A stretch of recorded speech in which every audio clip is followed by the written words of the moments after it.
Setelah kita mengetahui definisi bid'ah dan mengetahui bahwa setiap bid'ah adalah tercela dan amalannya tertolak, masih ada suatu kerancuan di tengah-tengah masyarakat bahwa berbagai kemajuan teknologi saat ini seperti mobil, komputer, HP dan pesawat dianggap sebagai bid'ah yang tercela.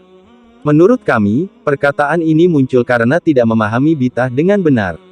Perlu sekali ditegaskan, bahwa yang dimaksudkan dengan bid'ah yang tercela, sehingga membuat amalannya tertolak adalah bid'ah dalam agama, dan bukanlah perkara baru dalam urusan dunia yang tidak ada contoh sebelumnya, seperti komputer dan pesawat. Handphone, bedug, budaya. Kendaraan, budaya. Wayang budaya. Bukan Jadi, syariat. Bukan syariat. Jadi nggak usah diributkan begitu. Kalau semuanya dibilang bid'ah, udah jangan pakai HP. Pakai aja kaleng susu. Depan jamaah. Sering itu saya ngomong. Bahwa dengerin lagu Ayah Haji Roma Irama, sama aja kita ngaji.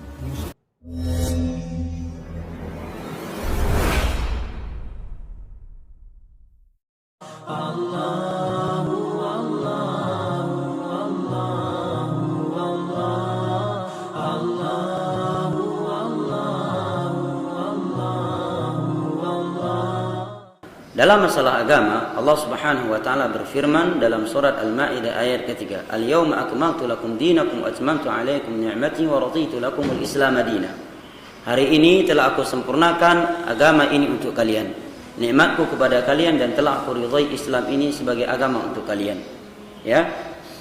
Nabi sallallahu alaihi wasallam wafat 80 hari setelah ayat ini turun.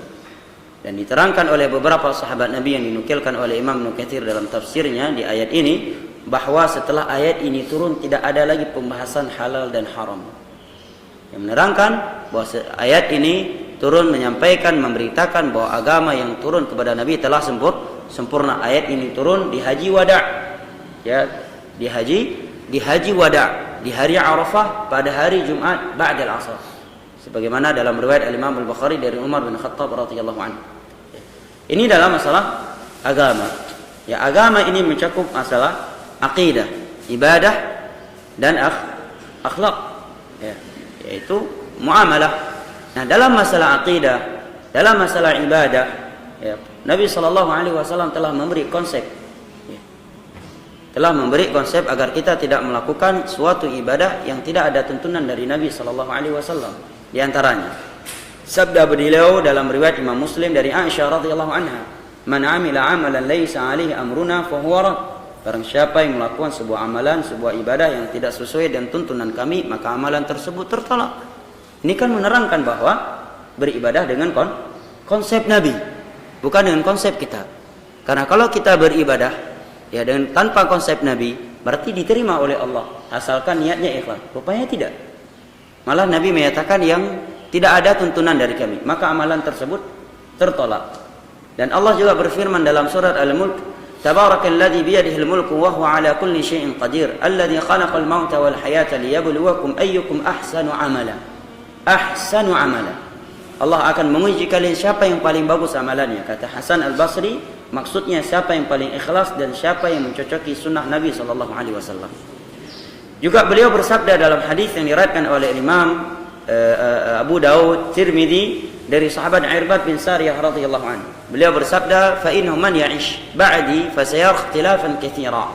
Fa 'alaikum bi sunnati wa sunnati al-khulafa'ir rasyidin al-mahdiyyin 'addu 'alaiha bin nawajid wa iyyakum wa muhdatsatil umur fa inna kulla muhdatsatin bid'ah wa kulla bid'atin dhalalah wa kulla dhalalatin fin nar." Barang siapa yang hidup panjang setelahku, maka dia akan melihat perpecahan yang cukup panjang dari umat ini, dari umat Islam ini. Maka apa solusinya? Nabi menyatakan, berpegang teguhlah kalian dengan sunnahku dan sunnah khulafa ar-rasyidin, dan hati-hatilah kalian terhadap perkara-perkara baru yang diada-adakan dalam urusan agama. Karena setiap perkara baru yang diada-adakan dalam urusan agama itulah bid'ah, setiap bid'ah itu sesat, dan setiap kesesatan tepatnya dalam api neraka. Ini vonis umum ya, kita bukan vonis individu manusia atau ormas tertentu, tapi hadis yang kita baca, pembahasannya umum, kaidah umum. Nah, andai kata dalam beragama boleh meraba-raba dengan perasaan, niscaya Nabi tidak akan memperingatkan seperti itu. Dan tadi ucapan Imam Malik cukup jelas juga bahwa sesuatu yang itu bukan bagian dari agama, maka itu di masa Nabi, maka di masa kita ini yaitu abad kedua itu bukan bagian dari agama.